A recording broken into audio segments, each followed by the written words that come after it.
Good morning. We are doing the Uddhav Gita chapter 15 and we had completed till verse 24, so we are continuing with verse 25 onwards. If you recollect, last time we had done something which is connected to dispassion, how the Guru's teachings have to be understood, and to give up wickedness.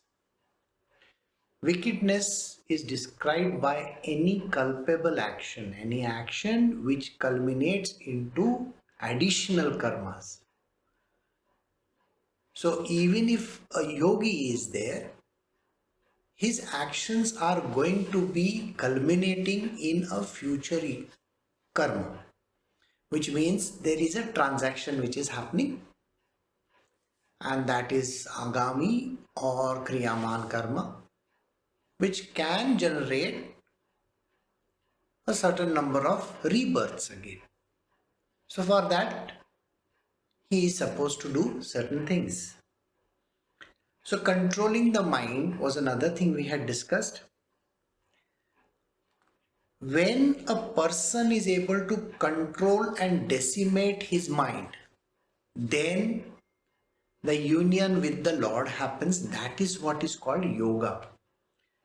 So the path of yoga comprises of yama, dhamma, and so on and so forth. Then it is logical analysis through worship and meditation. So this is where we had ended last time. So we are continuing now. We are doing Uddhav Gita chapter 15 verse 25 onwards now. If through inadvertence the yogi does some culpable deed, he should burn the sin thereof through yoga alone. There is no other way. Now, what is culpability over here? Culpability is a factor where you commit certain errors in your life and you are entitled for a certain karmic action in the future lifetimes, which means your current karma which you have done, whatever karma that you do, that particular karma which is called kriyaman, you have to repay for that in a future life. Now Sri Krishna is telling Uddhava that there is something which this yogi can do. Now remember, when he is talking to Uddhava, he is telling Uddhava in the initial stages, the culpability is quite a lot. Because the person has not even moved ahead. Alright? So they are at a lower level. Imagine it's a mountain top. You're going towards the top of the mountain, upward. And the path is fraught with different karmas. Now the mountain is about say 4,000, 5,000 feet. Let us take 5,000 feet. Now the moment you start climbing the path of spiritual, and you are at just about 1,000 feet, you fall down. You come say 500 feet down because you have done something which is culpable. So your climb will start from 501, 502 onwards till you climb higher and higher. Now any which way you will find that the karma which you have done, to eliminate that, you just have to climb another 500 feet, so that you can eliminate that karma. Huh? And then you have the balance 4,000 feet to go up. But now you have climbed up to 4,900 feet, let us say that. And then you commit one karma, which is culpable. Can you imagine the fall from 4,900 feet to zero? Have you seen how the fall can affect you? That means your drop is nearly to the bottom. Now, how much have you covered in the beginning? Quite a lot. And now you have fallen down 4,900 feet. To climb all over again and reach the top is very, very difficult. So now I will tell you something which is interesting. You know, as a child, you have played a very beautiful game called Ludo.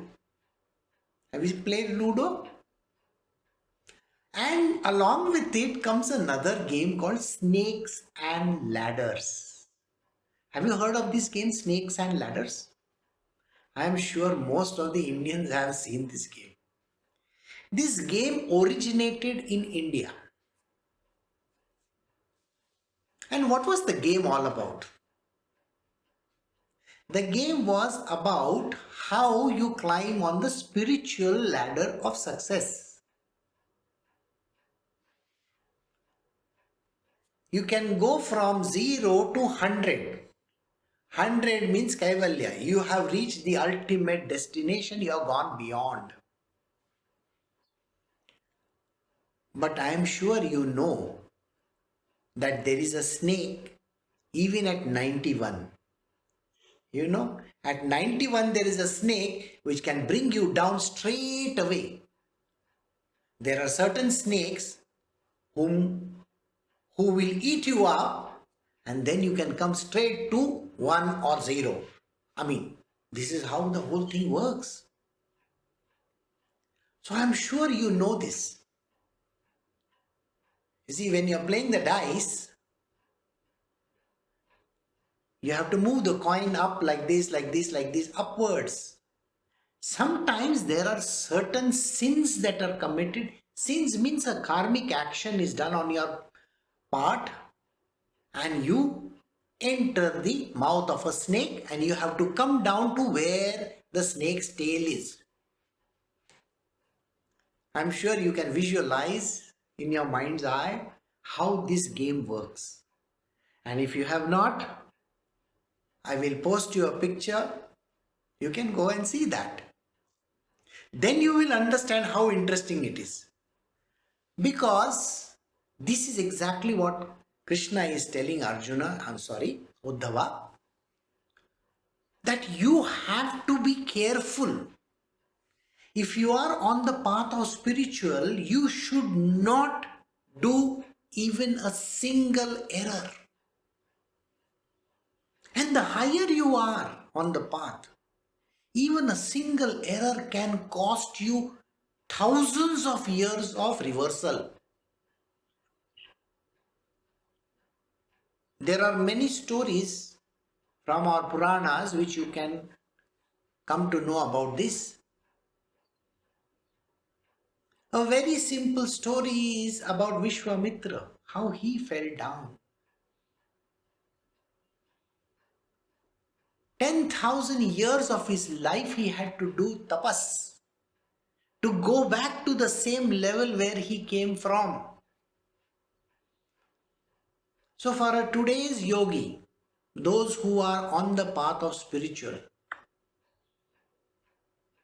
kindly understand this, that even a small error on your part is liable. Let us say, if you are doing certain things like Go Hatya, I'm sure you know about that. Brahman Hatya, Guru Tyaga. These are certain things which are there in the scriptures. Now when I said this, Brahman Hatya means very simply killing a Brahmin, the knower of Brahma, somebody who has the highest of the sattva. If you kill that person, if you kill a very, very good person, it is culpable for tens of thousands of years of tapas. Anger, lust, greed, and the Shadripus that are there, all these are culpable. The only way of getting out of this culpability is to do yogic activity. In the last verse, Krishna says that the yoga means union with God. You have to decimate your mind. How many sins does a mind do? Quite a lot. Just the thought coming to you. Let us say you are a yogi, you are sitting somewhere and performing your yagyas. I'm just giving a classic example. Please don't bother about these examples, but your example I'll give after this. A yogi is sitting in the mountainside and he is doing his yogic activity, and suddenly he starts thinking about his family, his near and dear ones, and he worries about his children, how their health is going to be, what is the problem today, like he has heard, pandemic and stuff like that. And he gets worried. Now what has happened? The thought has created a wave, and that wave cannot be eliminated just like that. You may say it is not that great a culpability, it's just thought about it. Well, thinking about it itself is karma.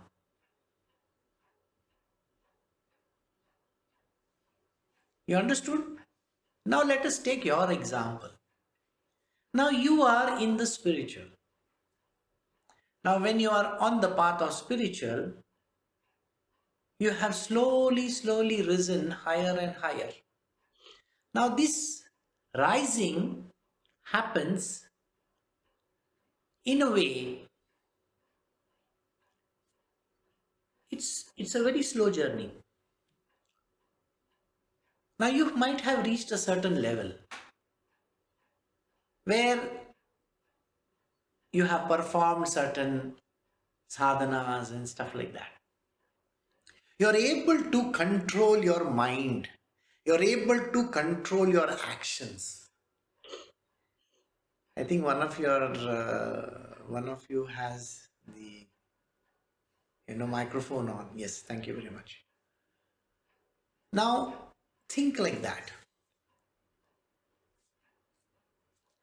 You have not performed certain actions for a certain number of years, and suddenly out of the blue you perform that action. It's a prohibited action, remember this. Now whatever that you might have done in those 5 or 10 years of your spiritual life has come to naught.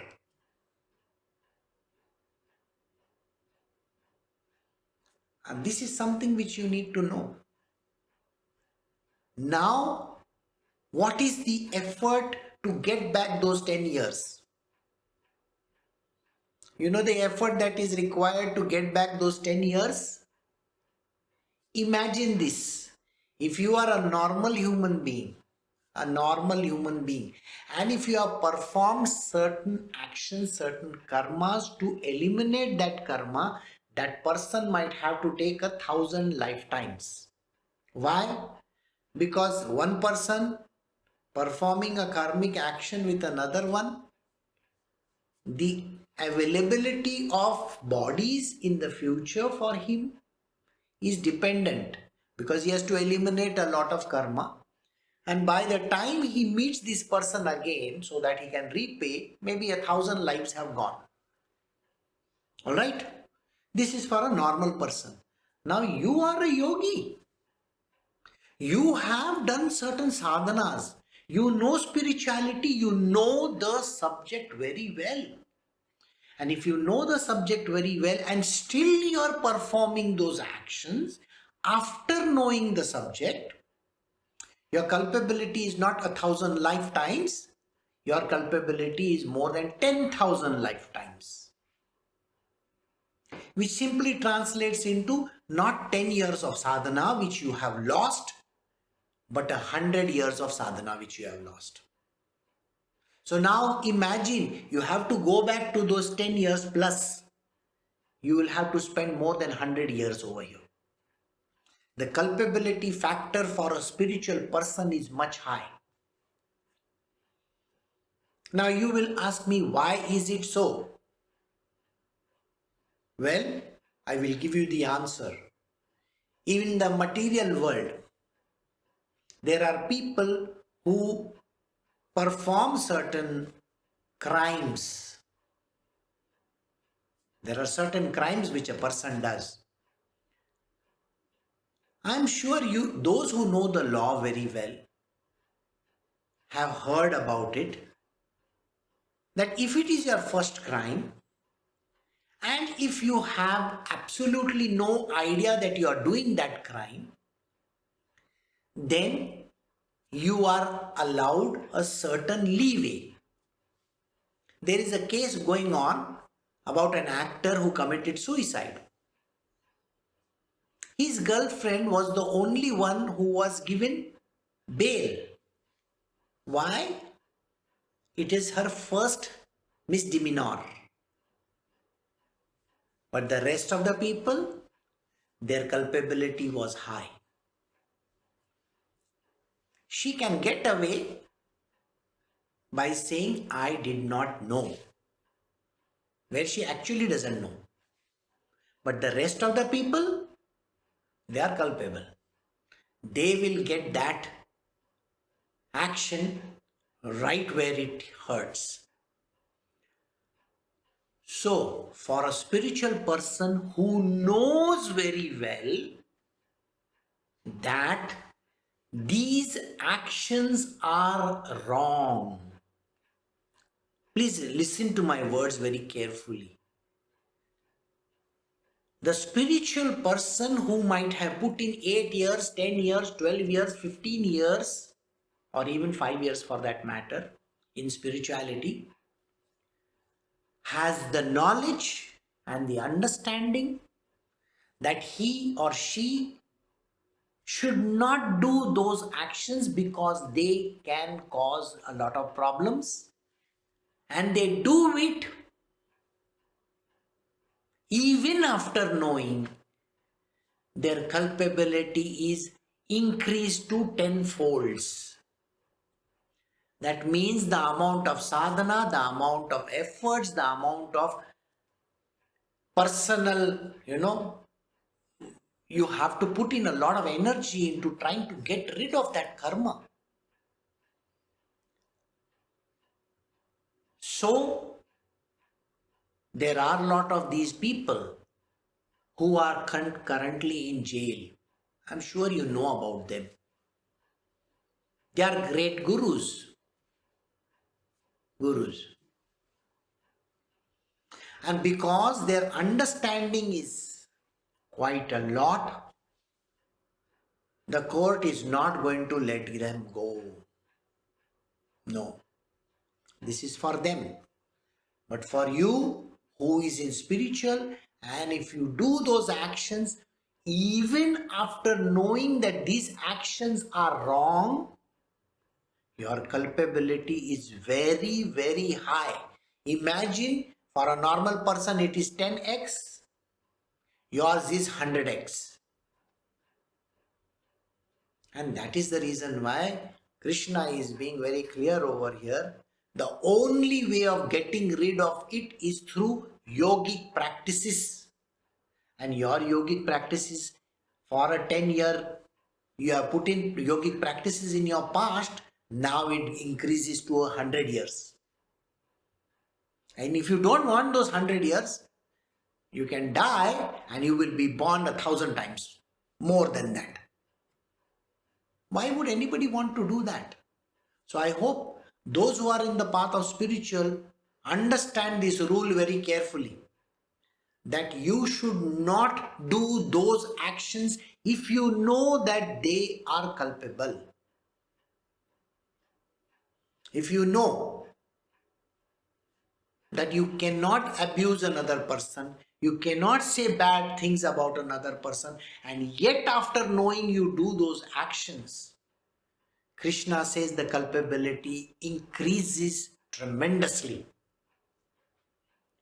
And it is something which you should be very, very careful with. So we now move to the next verse. We are doing chapter 15 from the Uddhav Gita, the last message of Sri Krishna, verse 26. The steadfastness to the duties of one's own sphere is considered as merit by the declaration of their merits and defects. A restriction is made with regards to action which are impure in their very nature, in order to remove people's attachment to them. Now let us take this verse very, very slowly so you get the understanding very clearly. The steadfastness to duties of one's own sphere is considered as a merit. And this is a very important statement which is there even in the Bhagavad Gita. The understanding should be, there are 4 varnas, I am sure you know about that. Likewise, there are different professions which people are in. So suppose you are an agriculturist. I have to use modern terminology. I can't call them a farmer anywhere nowadays because he's no longer a farmer. He may be doing hydroponics for all you know. So, if you are an agriculturist,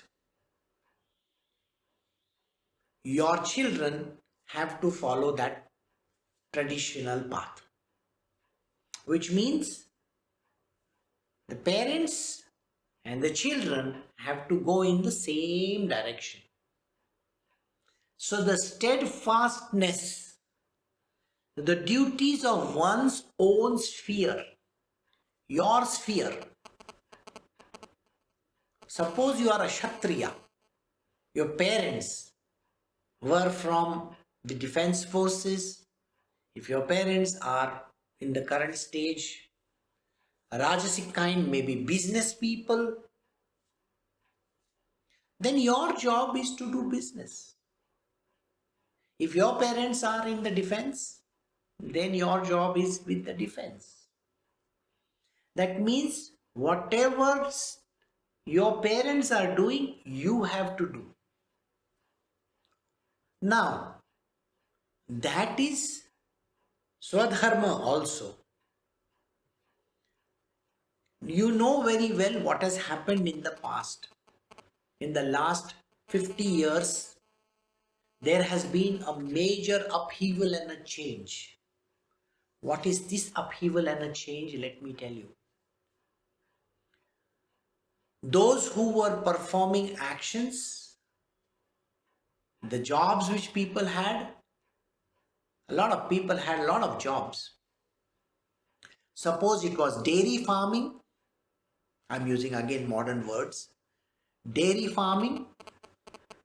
Their children, the people, those who are doing dairy farming, their children have entered into IT sector, food and beverages or any other. They might have gone into hoteliering. They might be in tourism or whatever. They have changed their fields. So if you perform duties in another field, which you are not supposed to, it is called the biggest sin. Alright? What is it that has happened in the past? There are lots of arts and crafts in India and the world which people are no longer following. There is a traditional caste in Gujarat called the Khatris. They were used to hand block printing and very ancient technique of making garments, the printing of the garments. In Andhra Pradesh, there were looms called pit looms where people were weaving. In Calcutta, in the western, that is West Bengal, there were a lot of pit looms also, and there were a lot of looms. In Banaras, the Banarasi sari is very, very famous. I'm sure you know about it. The Banarasi sari, which was so famous, the younger generation is no longer into weaving. Now, I will give you a small story about what has happened in Banaras. You are a young person, and naturally, the requirement is because you are going to get married or you are married and your wife is asking for a sari. So you go and you say, okay, I will buy you a Banarasi sari, or I will buy you a Kanjivaram sari. This is how people talk. The Banarasi sari nowadays is made in China, not in India.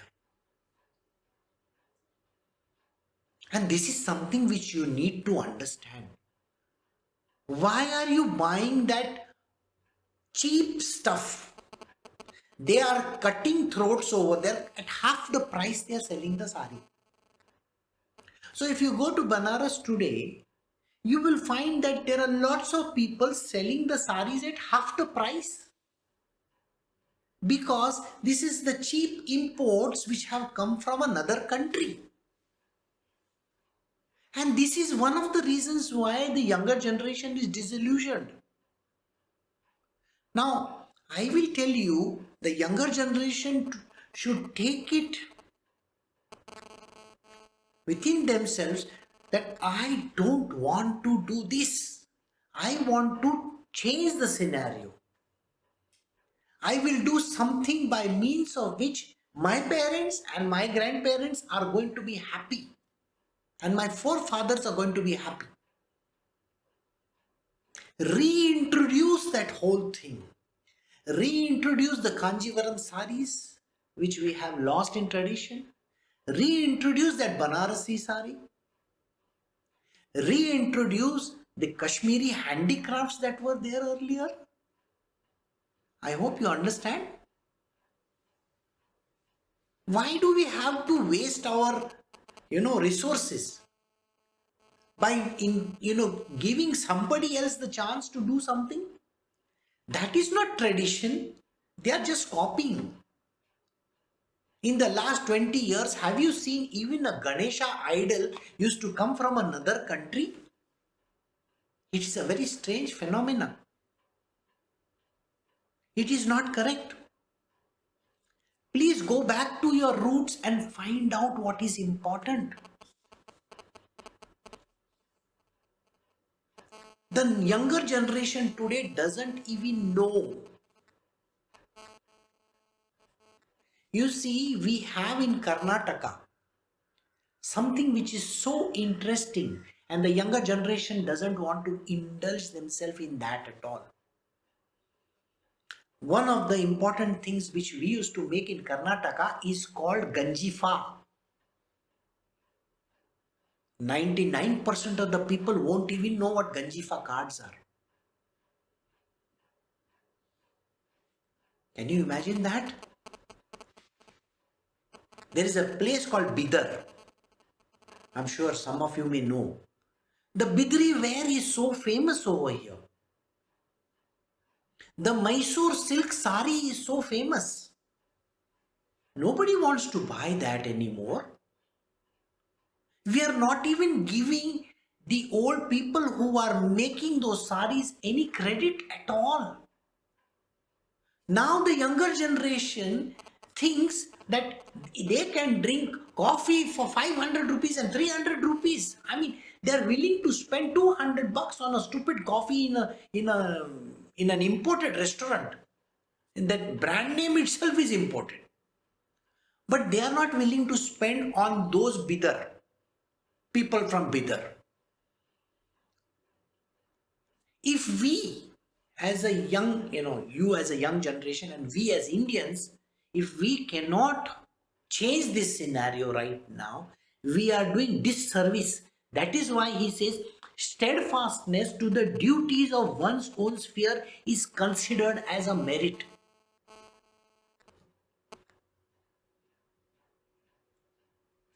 It is a very, very important statement. The Indian government is desperately trying to get people in India not to spend on cheap phones, but phones which are made here.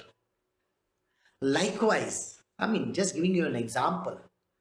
Likewise, encouraging the crafts, the arts, and so on and so forth is very, very important. Understood? So if you are a young person who is listening to this satsang, and if your parents are in one of those ancient crafts, or if your grandparents are in that, please do something about it. Don't just let it rot and die. It is a very important thing.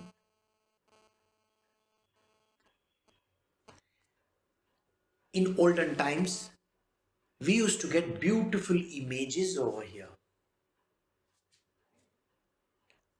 Beautiful crockery.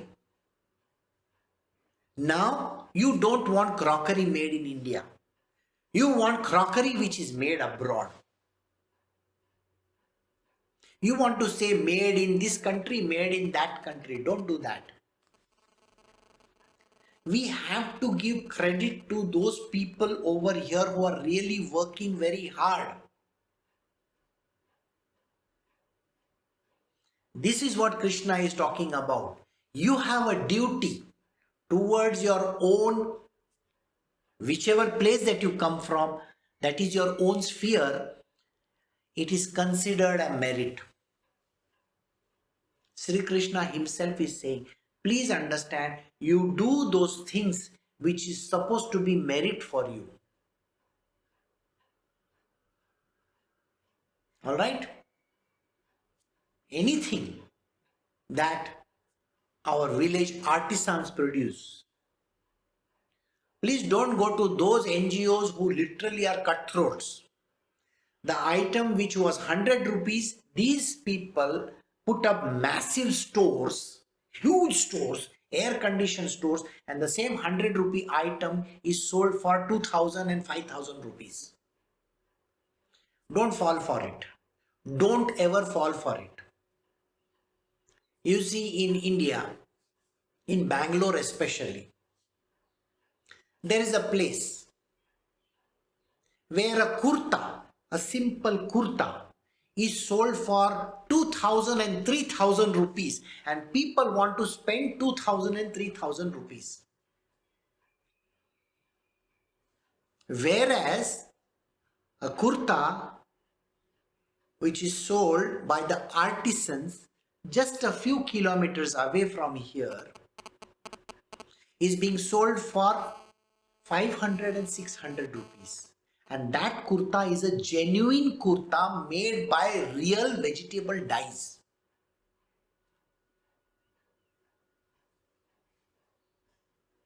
Carpet which is made by real artisans from villages, which is being sold for 500 and 1,000 rupees. But you want to pay for carpets at 5,000, 10,000 and 50,000 rupees in these fancy stores. Don't do that.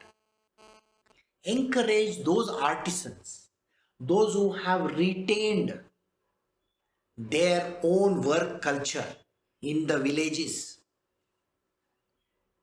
So I hope you understood that. I will give you an example from Japan. There are certain places in Japan, in certain prefectures, like we have our states, Karnataka, Maharashtra, this and that. They have prefecture. They have different states. In every state, they are encouraging the crafts over there. Somebody who is used to making knives by hand crafted knives, the government gives them encouragement to continue with that craft of making knives. And these people are continuing with that. As a story from the past, I will tell you, many years ago, that is the time of Apple, the iPhone that you know about. So, Steve Jobs wanted something which is very delicately hand carved. He searched all over the world, where can we get this? And he found it in one small village in Japan.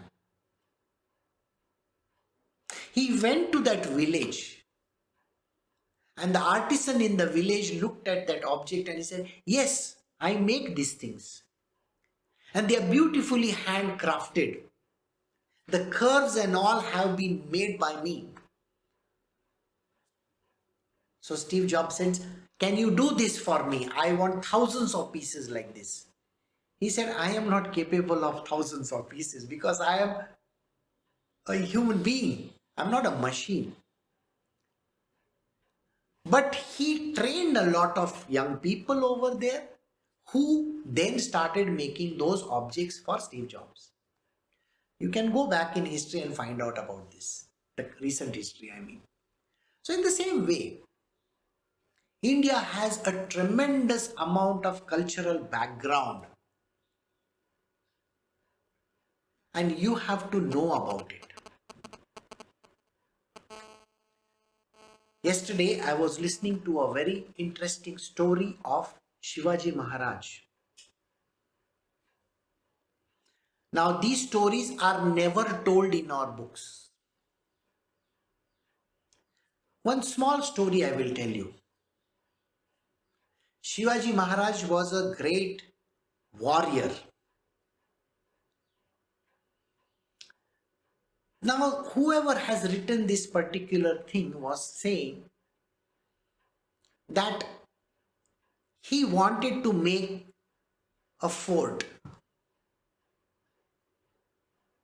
Now, this fort is so high. If you have gone to any of the forts built by Shivaji Maharaj, the forts are very high. And in his lifetime, he has made many forts. There is nowhere nearby where you can get that big stone to make the fort. Look at this person's ingenuity. Chhatrapati Shivaji Maharaj's ingenuity. 300,000 tons of big rocks were taken up the mountain to make one fort. Can you imagine that? A few centuries ago, how he must have taken. Look at the way.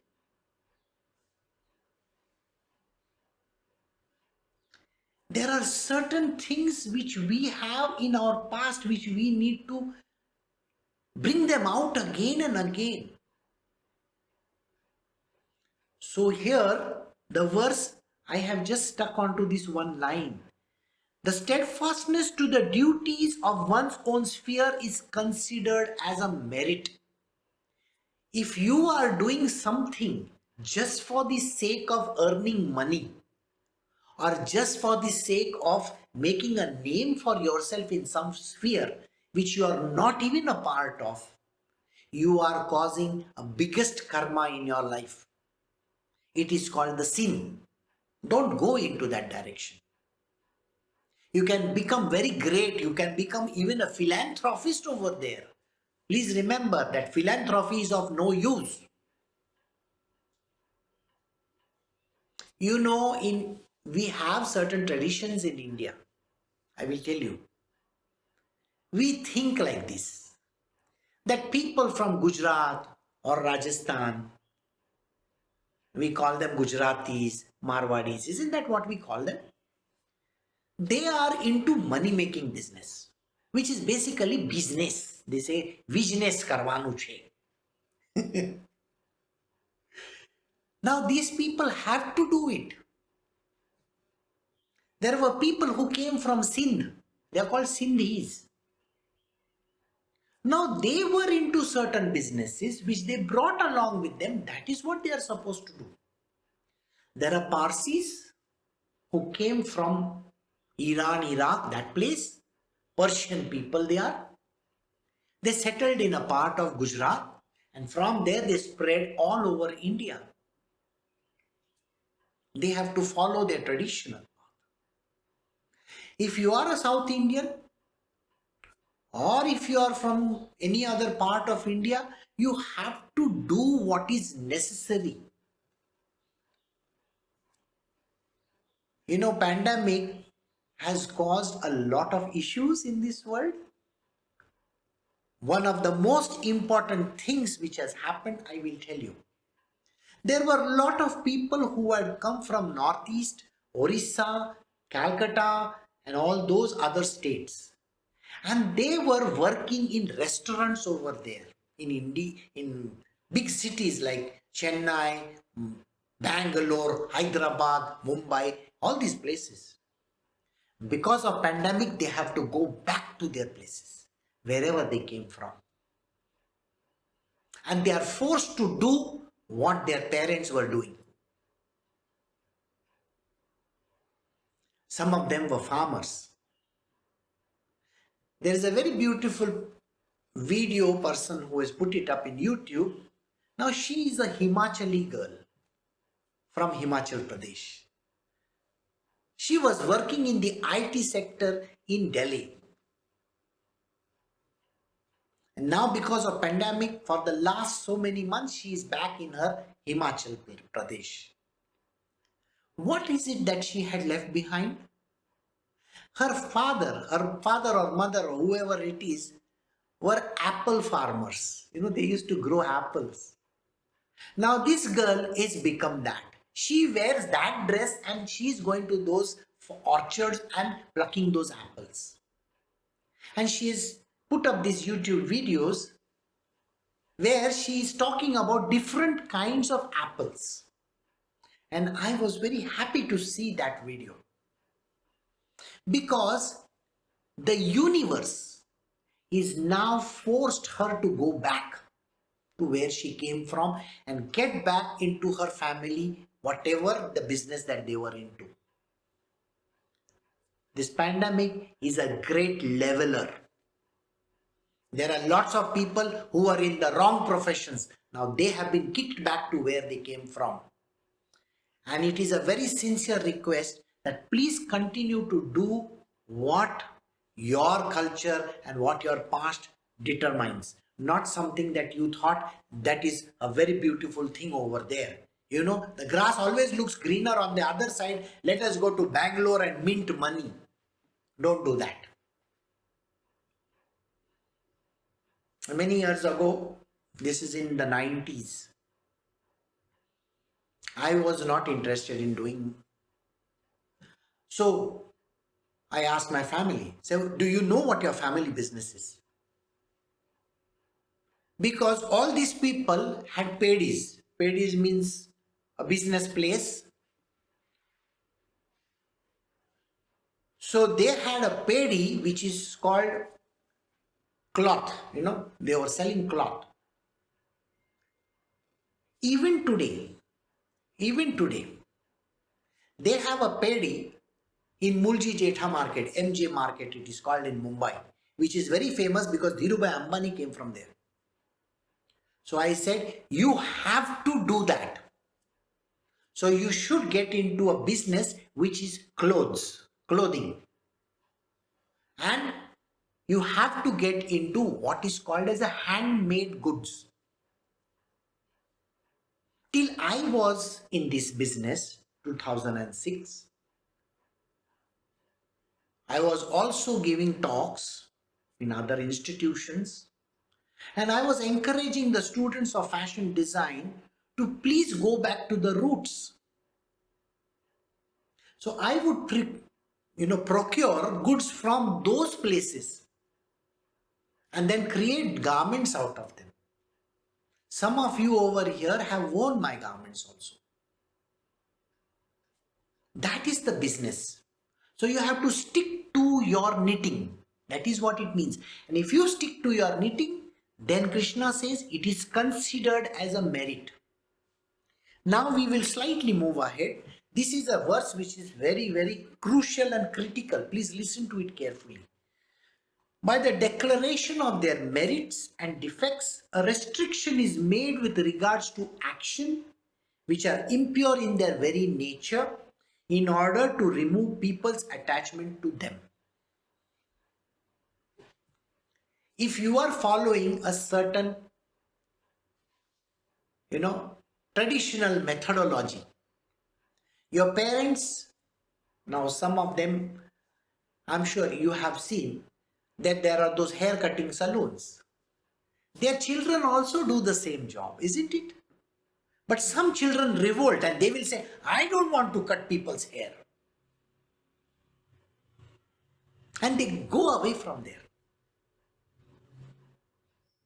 And they say, I want to become a B Tech, I want to become an M Tech, I want to do this and I want to do that, I want to get fancy degrees, I want to become an engineer, I want to become a doctor. Well, you want to be a B Tech and M Tech, and just because your parents are, say, drivers or whatever whatever industry that they are in, they may be hairdressers, and you want to leave that and you want to become something else. So if you go back to that knitting, it is called the merit, correct? If you move away from it, it is called demerit. Demerit is a very dangerous thing to do, which is called sin, sin. So he says, by the declaration of the merit and demerit, restriction is made with regard to action. Now this restriction, what is this restriction with regard to action? I will give you an understanding of that. Let us say your parentage, that means your forefathers, they were into one particular kind of activity. They were soldiers. Now those soldiers in the past, they were used to spears, swords, later on guns. Today, that is not the case. Today, a person will sit in Delhi or one of those important locations and he will push a button so that the missile will rise from one place and go and bomb in another place. Imagine America is doing something like that. The Gulf War or any other war is fought from remote locations like Australia or in the Pacific Ocean. Can you imagine that? They may be sitting in Washington or they may be sitting in some other part of that country and sending drones from one place to the other. I'm sure you know this, isn't it? Today's warfare is not exactly what it was at that time. Likewise, in olden times, if you are a vegetable vendor, you would have sold vegetables by sitting in the marketplace. Now the vendor doesn't sell like that. There is an agent who will come and pick up the goods and he will take it to the market. And he will give you a petty amount of money. The government of India is trying to change that today. They are trying to tell the farmers, you have the right to go and sell yourself. It requires a lot of efforts, of course. So the change has to be brought about. And this merit and demerit factor which I am talking about, there are these restrictions. The restrictions are, there are certain things which you can do and certain things which you can't do. Some of the things which you can't do, I'm sure you know, in olden times, there were bidi people who used to roll the bidis. Isn't it? Or cigarettes. There is a restriction. Tobacco cannot be produced in such a large quantity and so on and so forth. And that is a banned item. Why? Because it causes cancer. So if you understand the kind of thing that you are doing is causing some harm to somewhere, there is a restriction there. Earlier on, in olden times, we used to use vessels at home which were pitalka vessels, made from brass. And inside that, we used to coat it with a coating. We call it kalai. The younger generation may not even remember this. They found that this coating inside, tin or zinc coating that is there, is causing some kind of a diseases, some kind of sickness. That is why the coating was removed. So no longer allowed. So there are restrictions for certain purposes. Got the answer? So these restrictions have to be looked at. You cannot say that, oh no, my family was into making bidis, I will also make. Just because Guruji is saying. No, sorry boss, you cannot do that because bidis will cause cancer. So please don't get into those kind of fields. But associated fields, yes, of course. If your people were tobacco growers, but now they can grow other stuff, isn't it? So the farming can shift from tobacco growing into maybe some other form of growing, maybe millets or some such kind of a thing. So do that. So here he says, certain restrictions are made with regard to action which are impure in their very nature in order to remove people's attachment to them. So certain restrictions have been put over there so that the attachment to that thing has to be removed. Now this attachment is something which we need to understand. The attachment where some people have, my father is a Thakur. So I also want to be Thakur. Because if I become a Thakur of the village, if I become the leader of the village, then I can have control over all their properties. That is not the way. So there is a restriction. The restriction is you cannot, there is a Urban Land Ceiling Act, and even in the villages there is a certain act which comes into force. Farmers have to be encouraged, but you cannot do something which is going against the grain. So these restrictions are there for that reason. And if you do those things, even after knowing, that is called a sin. I gave you one example. Another example could be your father or your forefathers, not father. Your father was also maybe working in some government organization. Instead of actually following, your forefathers might have been into some industry, wholesalers might be, or they might be shopkeepers. And your father said, I don't want to become a shopkeeper, I want to work in a bank. And he went and joined a bank or some other company. Why? Because more money. And they used to deride their parents. My parents, they're sitting in the shop, they don't even make money. See, look at me. I have got a 2 BHK apartment. I've got a 2 BHK apartment. I have one Maruti in my garage. My father, he doesn't even have a bullock cart. That's how the people talk. And that is why they moved to the city.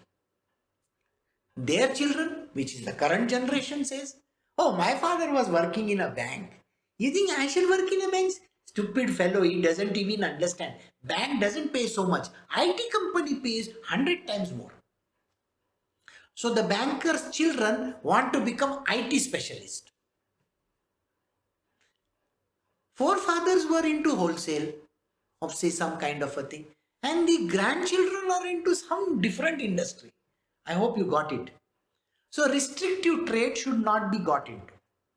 Alright. So this is where he is talking about. So you have to understand, even during those times, at the time of Krishna, there were certain trades which were followed.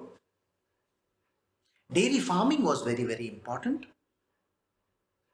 Today, I was appalled to know that there are less number of dairy farmers. It's terrible. Why are there less number of dairy farmers? Oh, we are into vegan diets. The fats which are coming in are going to cost you a lot in the future. Please remember that. Your flora and fauna in your stomach is changing like nobody's business. Don't worry, things are going to happen in such a manner that this has to come back. Dairy farming is an industry. All right? Now, certain people in India are actually following these methodologies, which are very, very essential and important. Some people have gone back. They are into oil extraction because they were in olden times, when Ramakrishna Paramahansa called one person, "You are a teli." And the person felt very bad about it. "Why are you calling my caste?"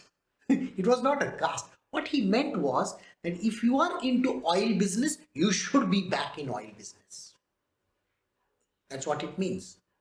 If you are in farming, get back into farming. You means not you, your forefathers. You should get back into that business. That is Swadharma. You are doing duty. And if you are not doing this kind of thing, and if you are doing something else, it is not called Swadharma. So, exactly what your parents have done, exactly what your forefathers have done, you should do that. If your parent has become, a rebel and gone and joined some companies and all that, then don't take his example at all. Take your forefathers' example, grandparents or great grandparents. Got it?